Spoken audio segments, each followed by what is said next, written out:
Hello, everyone. Welcome to another episode of School Life Ready Talks, where every week at 7:30 we talk about all things pertaining to parenting and the daily lives of children with disabilities, ADHD, autism, and other neurodiverse conditions. And as usual, I'm here every week with my co host, friend, partner, Jen. Welcome, Jen. Hello, how are you? I am good. How was your week this week? It has been a busy week. We've gotten back our emails for back to school. We've gone back to school shopping. So there's a lot of prepping, and I'm seeing some behaviors, which I know are just anxiety from my kids, but I'm sure we're gonna get through it. But yeah, we're meeting our teachers tomorrow, so it's exciting. Where did the summer go? I can't believe I we're know. talking about getting back into school. I feel like it was just last week where we were talking about getting out of school. Yeah. What happened? I know it's flown by. It's been very hot though, so I'm ready Oh for a yeah. little bit of wind and breeze. Yeah, it's probably going to be very hot here in Georgia for a while because a lot of times, even like in mid August, end of August, it's still Hmm. pretty hot. So, That's right. yeah. I can't believe that we are actually talking about back to school. And I'm preparing to go back to work as well because for those who don't know, I'm a pediatric occupational therapist. And during my 8 to 4, I work in the schools. And then on in evenings and on with virtual therapies and within my clinic, I do what we call medical based occupational therapy. So I am gearing my head back for the 8 to 4. So yeah, and I started thinking about, oh my goodness, what do parents need? And I've had a few parents who normally parents are normally asking me about their child's readiness, or I'll have parents who are asking about what they need to do to see if their kids qualify for special needs services. And a lot of times, parents don't know that you have to, even if you think your child has a disability, you still have to enroll them in regular kindergarten. You know, Yes. so you can't go and say, oh, he needs to be in a special class because he's having this difficulty and that difficulty. You have to enroll them into regular school, and then the school will sort out where your child needs to go. And there's a process, and Jen and I, we've been over the process a lot of times. So tonight's show is not about that. Tonight's show is about back to school shopping. So how has that been going for you, Jen? You have started your back to school shopping.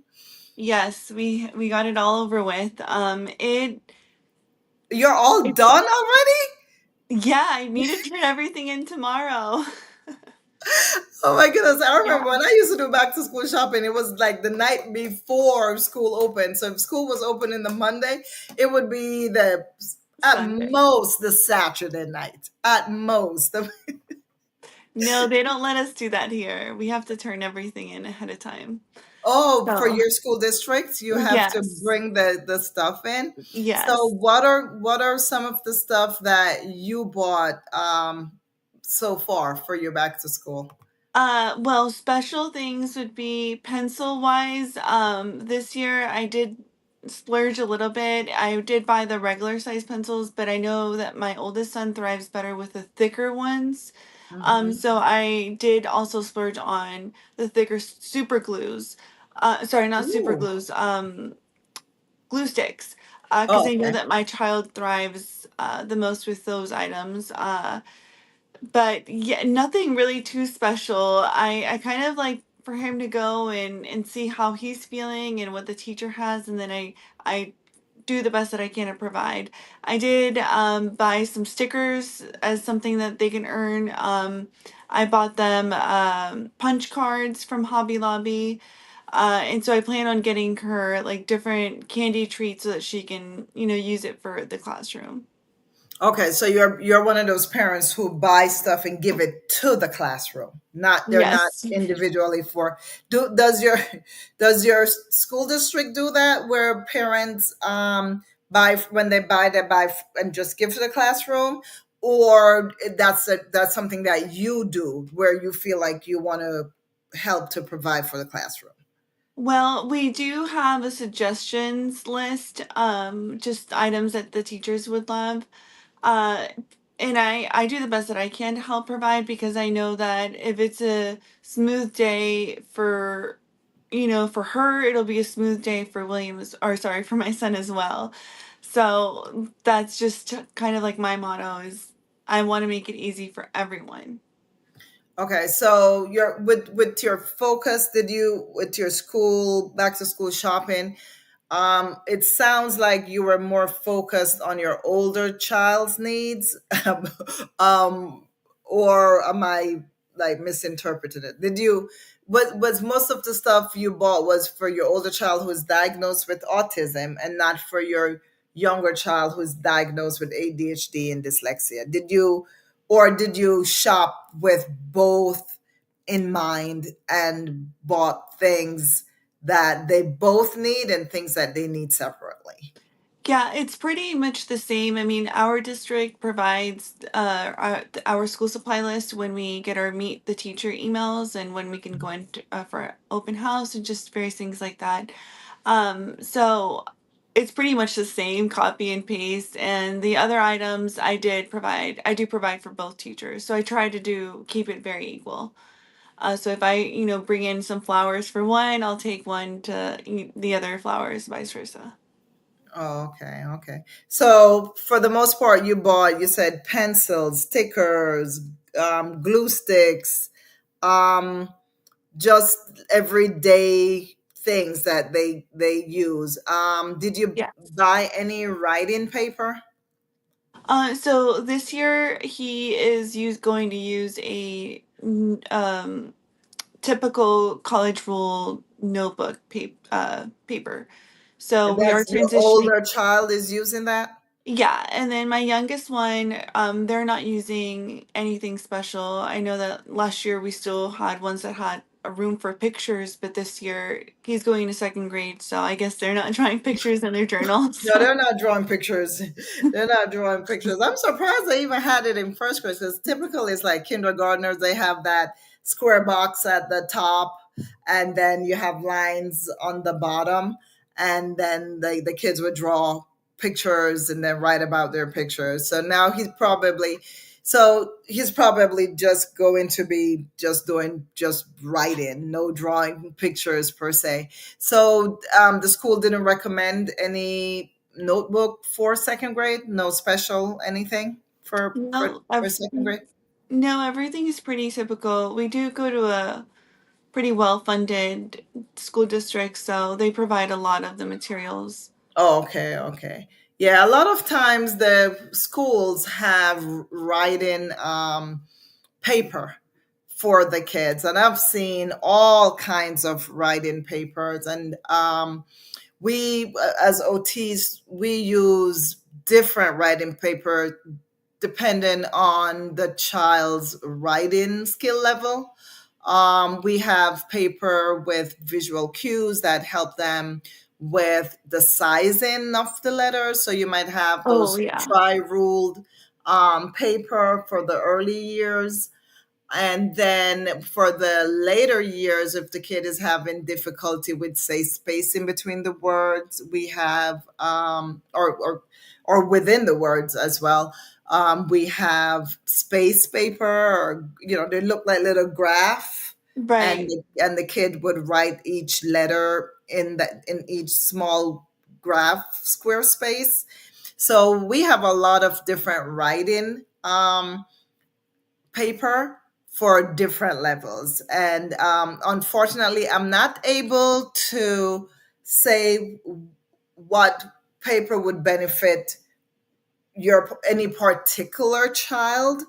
Right. However, if anyone wants to email me at schoollifeready.com, and if you can just send me a picture of what your child writing looks like now, and that way I can better help you with what paper would help in case, just in case your child is having difficulty with writing, or if you want to help to improve your child is writing fine, but you want to improve it, or you just want it to be a little bit more legible or more neat, then I can help you out with that. That is kind of my special skills. I can just, I'm very good at finding the right paper to help a child with better handwriting. It's like we, as school-based OTs, like we do a lot of handwriting improvement every day. Right. Yeah, I remember the ones that you gave us for both of the kids, I think, was the flower ones. And they Oh, would go up the flower and then give it, put it down to the roots. And so that was, okay, okay, yeah. yeah, yeah. That, I think that's called this. I don't remember the name of the paper, but I know it's the one that has like the clouds and the flower, Yes. and yeah, because that one is the one that really helps with with sizing. But for people who are just going to kindergarten, if you're just going into kindergarten, you don't have to go crazy with using any composition books. Just use lined paper. So just one line, and you just want to help your kid practice with just placing the letters on the line. Right. That's all for people going into kindergarten right now. Do not use the regular composition books. I'm warning you all. Do not send your kindergartner to kindergarten with composition books. You know, those regular composition books with the faint blue lines. Yeah. No, don't do that. Don't send them. You can send them if you want to use composition books in kindergarten. You want to use the primary composition books. They're called primaries, composition books, primary. The word primary is written on there. So those are good. Or you just get lined paper. It might be like just, you might have the it will have the for the square for the pictures. It will have the square for the pictures, and then you just have lines. You might, just bold black lines going. There's no small faint lines. So normally big enough space in between each line. And guys, note that the bigger the space, if you have a wide space, when your child is just learning how to write, they're going to take up that entire space. So I normally tell parents and teachers to um, maybe add another line within those lines, because if it's too big, your child is going to end up writing. Kids normally tend to write bigger when they're just learning. Hmm. However, you want them to start going down in size, and being able to fit what they're writing within it's more like the wide rule space. It's a little bit wider than the wide rule space, but it's not that big old gap, this big old white space that we see between lines. So just keep an eye out on that. That's that's my little tip for the composition paper. And for writing, as Jen was saying, use, if your kid is starting kindergarten, start with what we used to use back in the days, the jumbo pencils. Or there's a brand, I cannot pronounce it. It's Tricondra. Yeah, Uh, those are the ones that we bought, and those yeah, can be pricey.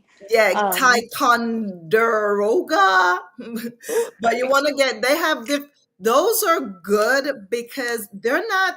round. They're like a hexagon type um shape. They're like curved, they have little curves. So those are very good to help the children be able to better hold and manipulate the pencil.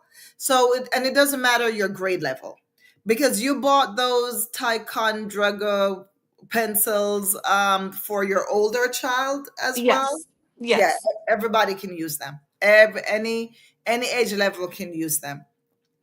If you can't afford those pencils, you can buy the regular pencils, and you can buy cheap foam grips. They're just made out of foam. Like you can get a pack of 20 for like $5, I think, or less. No, pack of 20 like for $5.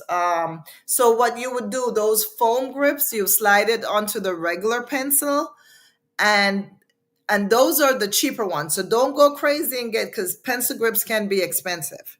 Yes. Pencil, Ridiculously expensive. and the kids lose them quickly because the teachers are not, it's hard for teachers to keep up with the pencils. Right. So if you notice, you'll go into the class with a whole, when you first start, you'll see a whole host of pencils, and as time goes on, they're dwindling down. So if you can afford those expensive ones, and plus if you don't want to lose them, go ahead, get the regular cheap old pencils, and then buy the cheap pencil grips to put on it, and then make sure that your child has their own little pencil box or pencil pouch. Right. They like the boxes better, because they can easily stack them, put them away. They put their names on them, or they keep it in their desk, or the teacher will have like a space wherein the teacher keeps them and then gives the box when they're ready to use them. So yeah, so that's it for pencils. And also for crayons, if your child is having difficulty holding a crayon with their fingers, you want to get like the triangular shaped. Uh, Oh, okay. yeah, the triangular shaped crayons. You don't even have to get the jumbo ones, because a lot of times I notice like the kids they want to fist the big jumbo ones. Yes. So go Yeah. ahead and get the triangular crayons for your kids, and just give them put it also, because I can tell you more than likely the class is going to have those little skinny ones. But for a lot of kids, especially children who already have developmental delays and may have fine motor delays, the skinnier the writing utensil, the harder it is to manipulate. You would think it's smaller, it's easier to manipulate. No, it's harder Okay. to manipulate. So you can do that. Or if your child does not yet have a pencil grip, a good pencil grip, which should be their thumb and their index and their middle finger. If your child is not yet using those three fingers to manipulate their writing tools, then you might want to get the regular crayons, which they're a little bit fatter. They're maybe about half inch in diameter. Mhm. Get those and break them into small pieces. So guess what, guys? Broken crayons still color. So be okay with breaking those crayons. Though a lot of times people say, oh, even the t-shirts sometimes. It's like, oh, I just bought those. You're gonna break. But yes, we have to break them because it helps the kids develop their hand muscles. Right. So we break the crayons so that they can develop that grasp that they need for writing. Because if you think about it, if your child is using a fist to manipulate their markers and their pencils, they're not going to be effective writers. Right. In order to be able to write properly, you have to eventually be able to separate the two sides of your hand. You have to be able to separate the pinky and ring finger side from the thumb, index, and middle finger side. So that's why it's important. That's why we always make sure that we try to develop we call it like a tripod grasp, but it's not necessarily a doesn't have to be a specific tripod, as long as they're using their thumb with other fingers and not the whole fist, right? So if your child is struggling with that, um, and as the year goes on, and as again, I am here for you guys. If you have any questions or need any tips on anything, just email me at schoollifeready@gmail.com, or you can go to the School Life Ready website at schoollifeready.com. Okay, so I'm here for you guys. So we talked about paper, type of paper to buy. And if you guys need assistance with different types of paper than you're seeing available in the stores, let me know. And we talked about the pencils that are better, Right. and crayons, markers. We spoke about those. Now, scissors, like in getting into kindergarten specifically, and during elementary, the early years,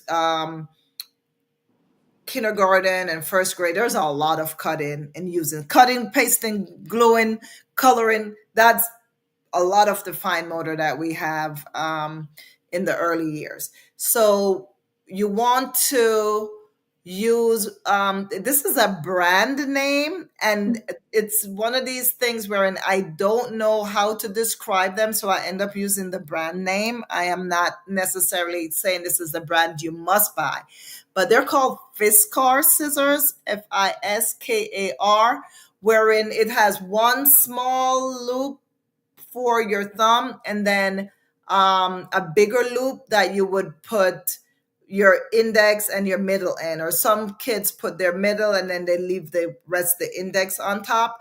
But those scissors give the children a better chance to control the scissors while cutting. So if you're going to buy scissors for your child, buy that type of scissors for their kindergarten and first grade years. If your child has weak hand muscles, they have scissors that are called they have loop scissors, but the loop scissors, it's just a loop and you squeeze it. But most kids don't need a loop scissors unless the child has like a severe physical disability. Hmm. They might need the loop scissors, but they have scissors that have, and Fiskar has some of these scissors too. They have like a little knob, and I did give your older son a pair, I remember, Jen, wherein you just move, it's a little lever, you just move it and it keeps the scissor open. So Yes, I know exactly which ones. yeah, Yes. so when the child is going to cut, they don't close the scissor all the way and then have a hard time opening the scissor back up because their hand muscles are weak. So those are called self-opening scissors. Hmm. So you can definitely buy those as well. And the self-opening scissors, they're not, you can give them to your typically developing child. It doesn't make them any less able to cut, Yeah, but it definitely will help a child who can't cut. for sure. I know that I usually buy them like by the age. So I listen to like what the packaging says. So I buy them by age group. Okay, if I didn't even know that. I know that normally says like blunt tip, like so the tip of it is round, as opposed to pointy. Hmm. Um, and I know they normally say child safe, but I didn't know that they came in ages. So that's Yeah. good to know. That's good to Yes. know. So also left-handed parents buy left-handed scissors. Right, the right-handed. Well, this is the thing. Most tools are designed for right-handed people. Right. So left-handed people have to make adjustments, but luckily they sell left-handed scissors. So buy left-handed scissors for your child. Okay. If your child is left-handed, buy the left-handed I scissors. didn't even know that was a thing. Yes, yes, they're left-handed scissors, and there's some scissors that are universal. So when you go to buy, if your child is left-handed, um, make sure that it says left-handed or universal. Now, if your child is right-handed, do not buy the left-handed scissors. They don't work well for right-handed people. Right. So make sure Can that you imagine. look to see if the scissors is left-handed or right-handed when you're doing your back to school shopping. So definitely do that. Um, Another thing we think of in fine motor is shoelace tying. Oh, Um, we still Parents, have not mastered that. okay, so you and I need to get together on that, Jen, so we can get. So who hasn't mastered it? Your younger one? Neither one. Oh my goodness. Oh Yeah. my goodness. All right. So we And then need the to. oldest one, we're out of the shoe size where we can buy the flopped ones. They're all, shoelace ones. And Yeah. so, yeah, it's been a thing this summer. Now they have, you know what? Now I see them. Well, they have a lot of like they're called slip-in shoes. And on TV, guys, I swear it looks so easy. But in reality, a lot of these slip-ons are hard for our kids because like the fabric sometimes gets stuck behind and they don't have the fine motor skills to pull that little tab in the back. And Yes. And so yep. Yep. And so I think that many children just want to wear Crocs because it's easier and I understand, but we do have to teach them these important yeah, and skills. if your child have any kind of motor delays, like especially gross motor delays, if you have a child who is, who frequently trips and falls, or do not put them in Crocs and sandals. Try to find sturdy sneakers, or tennis shoes to have your child wear to school. Now back to the laces. They're cute, cute shoes in kindergarten and first grade. They're cute, elastic lace shoes. They're cute Velcro. They're still pretty cute. Velcro shoes are cute up to a certain grade level, in my Right. opinion. Up to a certain grade level. Yes. So you want, if your kid is in kindergarten where a child is not expected to tie their shoes. So, and parents, teachers are not stopping in the hallway to tie your baby's shoes when the laces are flapping all over the place. So if your child cannot tie their shoelaces, please, please, please put them in shoes without laces. And you can practice tying shoelaces so they can learn to tie shoelaces before you put them in shoes with shoelaces. Because the problem is when their shoelaces go untied, it's a tripping hazard for them. It's a tripping hazard for other people walking in the hallways. Also, when they go to the bathroom, those Oh, bathroom floors, there can be all kinds of stuff there, and the laces are touching on the bathroom floors. I have a tendency to tie kids' shoelaces. Hmm. It's just a thing that I do.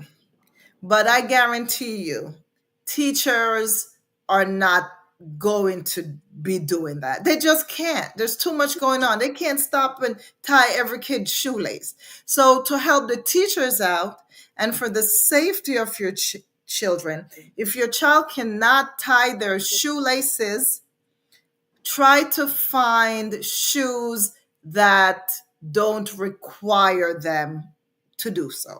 That's just my suggestion. Like, look for shoes that they can um, put on by themselves and can remain securely on their feet. So Right. whether the Velcro or the elastic or even those slip-ons, and try to stay away from the Crocs and the sandals, especially if you want your child to be participating in PE, which is very important because I Right. think PE is mandatory, right? Your kid is going to do PE classes and your child has recess on the playground, hopefully. Right.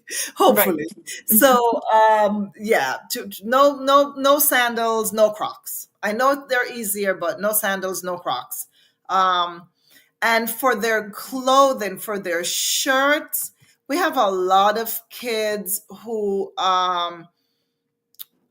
the parents love to put them in like button down shirts because they look so cute. And the uniforms do have button down shirts, some of them.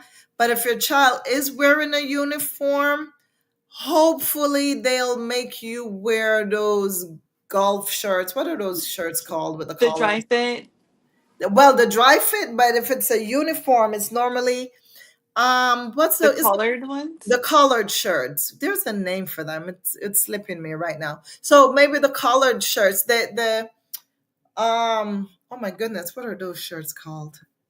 I forgot. But anyway, yeah, some of those golf shirts, they can wear those if it's a uniform, hopefully. Belts, if you know your kid isn't fully um well, they're potty trained, but they're not yet 100% mastery, because a lot of kids going into kindergarten, they haven't really fully mastered they oh, I have to go to the bathroom right now and this is a good time. They, because they're in a new setting, there are new rules. um they're they're probably scared to say, hey teacher, I need to go to the bathroom, right? Right. So they wait till it's really really close and then they're going to go, oh, I need to go to the bathroom. Or some of them do have accidents, right? Right. And it's especially if it's just kindergarten, you're just going into kindergarten. So try not to put them in belts, because pulling a belt is hard, for the young ones who are just going in. If you know your child has poor fine motor skills, like dress them in a manner where they can easily manage their clothing. Also, the jeans with those buttons, those metal buttons, Yes. those Go are across. hard. Yes. Those are hard. So try to think, if your kid is not wearing a uniform, if you can dress them in slacks, elastic waist things, at least until they get used to the school routine and become more independent with their bathroom skills, as well as more independent and advocating for themselves to say, hey, I need to go to the bathroom, or you know hey teacher, can I get help with this? Try to dress your child in such a way wherein they can be independent. So Right. that's it for the clothes. And for some of our kids, try, if you know your child has sensitive skin and they are um, having itchy skin because of the tag, there are a lot of tagless clothing now available. Do you buy clothes with tags, Jen? So I do remove the tags. Okay. And then we have others that just don't have them. Yeah. A lot of clothing now are they're just doing a stamp in the back, it's not raised, because a lot of times when we cut the tags, we have to be careful how we cut them as well, because when we Yes. cut them, we end up making the edge where it attaches more sharp, Yep. and then it can be a problem when we cut them. So what you can do, like, you can cut the tag around to give it a curved edge, instead of cutting it all the way down to the seam where Yeah. it's sewn into the fabric. Just cut that same tag, cut it down low, but curve around the edges, so that the because a lot of time it's those sharp edges that keep Yeah. sticking the kids. But if you can get tagless, that's best. So tagless shirts is good as well. For clothing, oh, socks. A lot of our babies do not like this socks and shoes, but they have to wear them. So watch for the ankle socks that are like tight around the ankles. And if you know what if your child is going into kindergarten, you kind of know what your child likes. So just try to buy them what you know they'll be comfortable in. So for some kids, the tube socks are fine. For some kids, they don't want that. For some kids, they just want the socks that just goes over their foot itself and doesn't even come up to their ankle. So whatever is your child's needs, but at least you know there are options, right? There are all different options for socks. So choose the one that you know best suits your child's needs. So that's it for clothing. Did I miss anything on clothing that you can think of, Jen? No, I think that you hit all of the marks. The shoes, um, them having to wear socks. I know that that's a big issue. Especially when they've been wearing Crocs all summer or sandals, it's hard to get them back into socks. It's a big battle every fall here. Um, and about school supplies, the scissors, I think that that's amazing advice. Very useful. Very, very good. All right. So we covered the fine motor for in class. Guys, also, I don't know if we're doing paint, are we still buying paintbrushes and paint sets? Um, they don't really do that a lot. The teachers normally provide the paint. I was just going back to fine motor for a little bit. Um, Hmm. okay, so we did clothes, we did fine motor.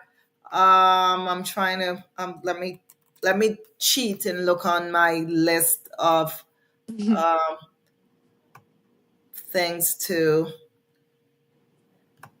cover.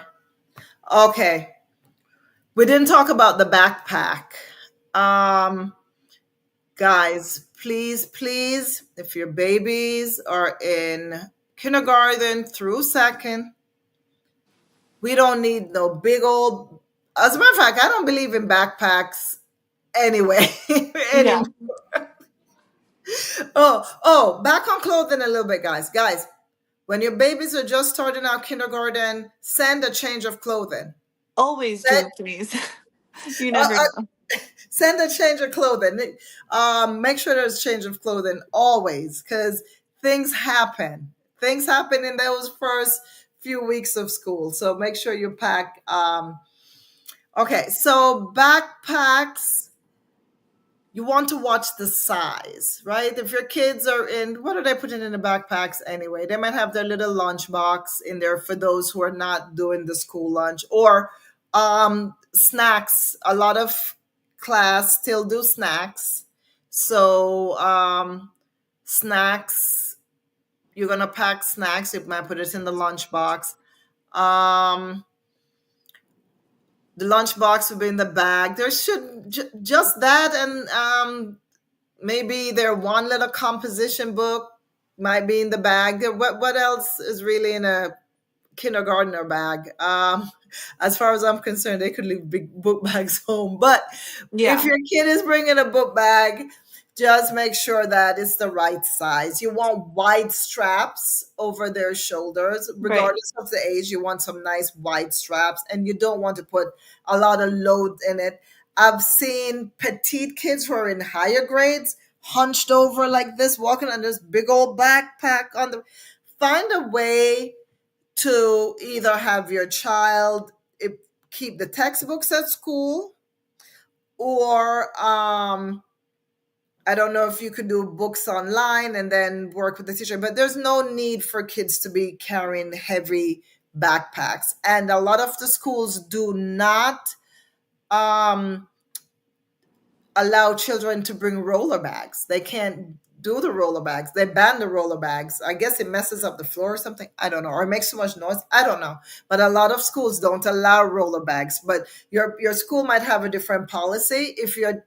If the school allows roller bags, I would say go with the roller bags for the upper classes, but not a heavy backpack at all. For your lunch boxes, make sure that they're easy to open. Pay attention to that. Check them out before you purchase them. Just try to see if you're having a hard time opening that lunchbox. Best believe when your child goes to school, they're going to have a hard time opening their lunchbox. Right. So just test out. Don't always look for what's cute, but look for what's functional and easier for your child to manage. And that's their book bag, that's their clothing, that's their lunch boxes. Always do that. Check that out. Um, so we and a lot of well, we know now, guys. We know now that drinking water helps to reduce anxiety in children. Drinking water helps their brain to be more alert and more functional. So schools are allowing your children to bring in their water bottles and having it on their desk. Oh, And yes.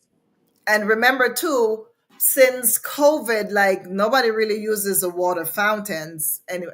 I never understand because I would see kids putting their mouths on the water fountain. So we we don't want our babies to be dehydrated. So, yes, go ahead and send those water bottles. They're very important for your children. Being hydrated. We as adults, we need to drink more water throughout the day as well. And our kids need to drink more water. We have children going all day. The only time they have a little water is when they're coming in from recess. You'll see them like go to the water fountains and stuff. So definitely be okay with your child bringing the water bottle. Now, I know those things get lost, and you got to check the lost and found every so often. Parents, make it a habit, check the lost and found because your children are going to leave if they're kids, and it's a lot to keep up with. So, you It as is not. It's just a sweater and it never comes back ever. It's like I'm giving away sweaters. Every sweater I buy, it's too big. you have to check the lost and found every so often. The school will have, oh my gosh, I've never seen, you could go shopping No, in I the lost know. and It's found. ridiculous. You get like water bottles and like really nice ones too, like some Stanley water bottles and lunch boxes and just various different things. And It's if you don't check, there are parents who will actually come, and because it's just out there, teachers don't know who they belong to. So if a parent walks up and say, oh yeah, that cute water bottle is mine, staff is just going to give it to them. We can't say it's not yours. We don't know, right? So yeah. it's important. Oh, label, label, label. Label your kids' clothing that if it's a jacket, label the jacket. The water, but label everything. Use a Sharpie or get a label sticky thing and label all of your children's things that can be lost. If you label them, you don't have to worry about somebody coming and getting it in lost and found, because Hmm. at least the teacher will go, oh, this is for Johnny Brown. Okay, I'll hold on to it. He's in my class, right? But if it's something with no name, you're going to lose it and you're not going to get it back, especially if you don't keep checking lost and found when you notice your child comes home and something is not there. So, oh my gosh, the lost and found is full because people are not labeling their children's things. So on the school supply list, write labels. Label maker. Or a label maker or something, because you're going to need to label your child's belongings. So definitely do that. Now, last what we're going to talk about is the sensory things for our children with sensory processing, especially the sensory input that they need to calm and organize themselves. So, what's your favorite to send with your boys, Jen? What do they take to school that helps them sensory wise? So we have these rules that are flappy, and some of them have the popping things on them, and so they could just flap them on their wrist, but they're Oh, actually a ruler. mhm. So it kind of they enjoy it, and that's I something like they those. look forward to. I like those, and they don't really make although you're flapping it on, it doesn't really make a lot of noise, and it gives them the sensory input that they need. For some reason, it really helps them to be more alert and Yeah. more grounded and more focused. So definitely that. Or you can also, this is kind of gross, but a lot of our children, especially children who suffer from anxiety, they chew on their clothing. I mean, they're typically developing kids, but they chew on their clothing or they'll chew the pencil down to the smallest knob. So if your child is a chewer, you can go ahead and get jewelry. So it's jewelry, but it's for chewing. And it's Hmm. like more than likely it's a necklace or a bracelet. And you can find them on Amazon or you can find them on maybe even on Walmart websites or Target. So they're like just little necklaces, and the kid will be doing their work and they're chewing on their necklace. But that's what it's for, and Hmm. it's not inappropriate. It's just that yes, they might be touching what they were just chewing on. But guess what, guys? In school, especially with the younger grades, there's a lot of that going on. Children mouth their fingers. They might also be chewing on things. So if your child needs it, go ahead. It's acceptable for them to wear jewelry. So sometimes it's a bracelet. They also have jewelry that's a pencil topper. You put it on top of the pencil, Hmm. and the kid, instead of chewing the pencil, because people might not know this, a lot of kids chew their That pencils. is so gross. Yes, a lot of kids chew their pencils. Oh my goodness, I've seen it over the years so often. So you can get ones that go on top of the pencil. So so that's sensory. Also, headphones, noise canceling headphones. Your child can bring those to school. Children use headphones a lot in Yes. school. Just make sure again you label um the headphones. If you have a special headphone that's dual purpose where it's noise canceling, but you can also use it to access the computer, that's fine. If you just want noise canceling, that is only when they're feeling overwhelmed or they have to be prepared for a fire drill, or they're in situations where it's really loud and they need it, then go ahead and buy those. Just remember to have open communication with your teachers, letting them know that your child needs to use these headphones. And teachers will do anything that's going to help them have a smooth day and your child have a smooth day. So definitely, headphones are good sensory items to have. So we said, yeah, we have the fidgets, we have the jewelry and chewing materials, and we have headphones. Those are just some of the sensory things.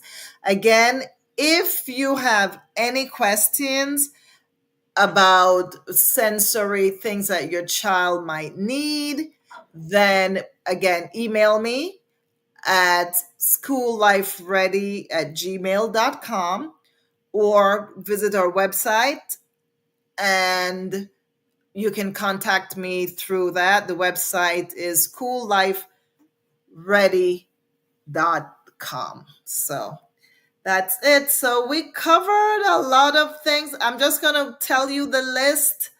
As a matter of fact, I have a list for you.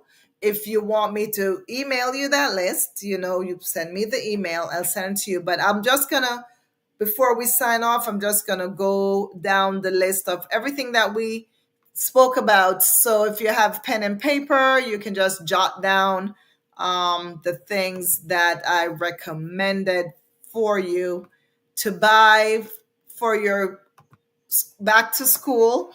Oh, for your older kids, your middle schoolers or your high schoolers or upper graders who have difficulty with organization, you want to start off with maybe like a 5 subject notebook. So everything is in one place, and that 5 subject notebook is normally has tabs, like colored tabs. You can go ahead and you can even glue in a colored sheet of paper to say what subject goes where, and do that code. Like in the green section is for math, in the red section is for social studies. Or you can buy folders that are different color. So use a color coded or number coded system to help your child organize their work. Because what's going to happen if you don't do this, your child is going to have a book bag stuffed with worksheets. And I mean literally stuffed, because that they're done with one class, they're just going to stuff it into the book bag. They're not going to have it sorted. But if you Right. have that color folder system, you can help them organize their worksheets, because teachers use a lot of worksheets, and it's hard for the kids who already have attention issues and organization issues. It's hard for them to keep up. So do that for your older kids to help them organize. I'm going to share with you the back to school shopping list.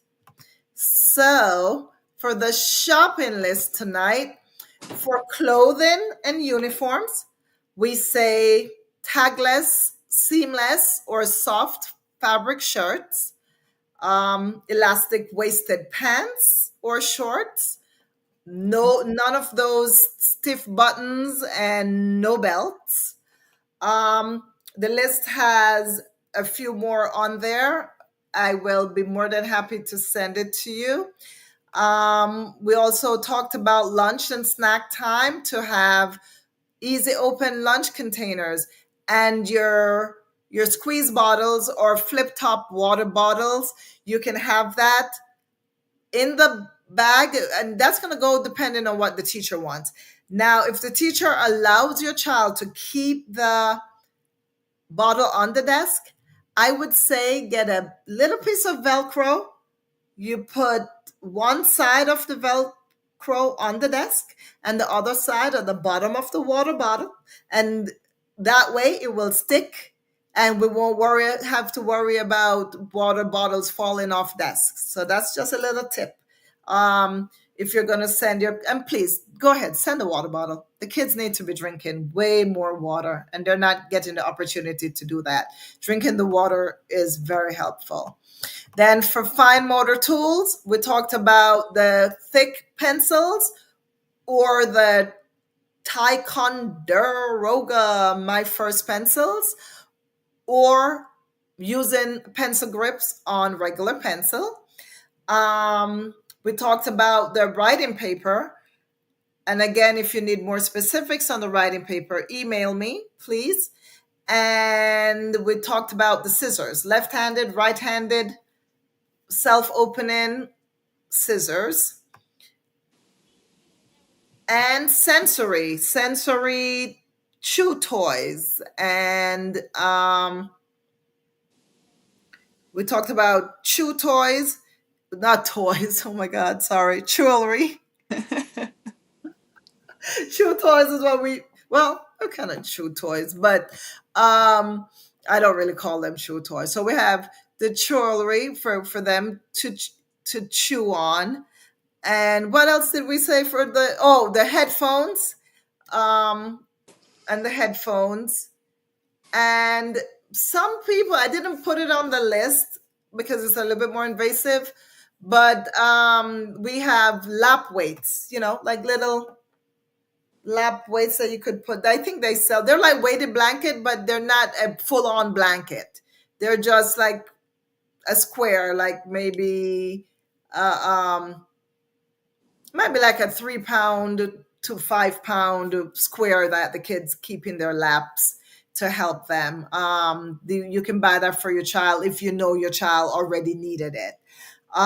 So yeah, so we have this list available for you. I will be sharing it on my different social media. So I'll be posting that shortly so everyone can just have that to use as a little guide to help them. So that is our show for tonight. So, Jen, what's your takeaway from tonight's show? Well, I guess this is just a little bit of feedback that I'd like to provide is not every school district lets you take stainless steel water bottles, so make sure that you are in compliance with whatever your system would like. Another thing is headphones. You don't want them if they plug into the computer to be so sound distract or sound blocking, because a lot of the times you still need to listen to the teachers and what's going on around them. And I've had a situation with my child that was ignoring his teacher, and we had to change those out quickly. So just a few things to keep in mind. Those are always great tips. And guys, we have Jen and we're here for you. If you email us, we will be more than happy to meet with you to discuss anything that you need. We're forming our parent coaching session soon. So if you'd like to hear more about what our sessions are about and how we do it and how we can support you, we will be here to help you out. So definitely reach out to us at schoollifeready@gmail.com, and so that we can start helping each other. So Jen is always here to help. As you can tell, she's been at this for a while and she can really, really help support other parents. And I want for other parents who are coming on to be able to help other parents. And I want for professionals, if you are a therapist, if you're a psychologist, a social worker, a teacher, a special needs provider, definitely email us too so we can have you come on or be a part of our parenting coaching sessions to help other families. So I will see you all next week. And for now, good night, you all, and I'll see you next week. Good night. Bye. Bye, guys.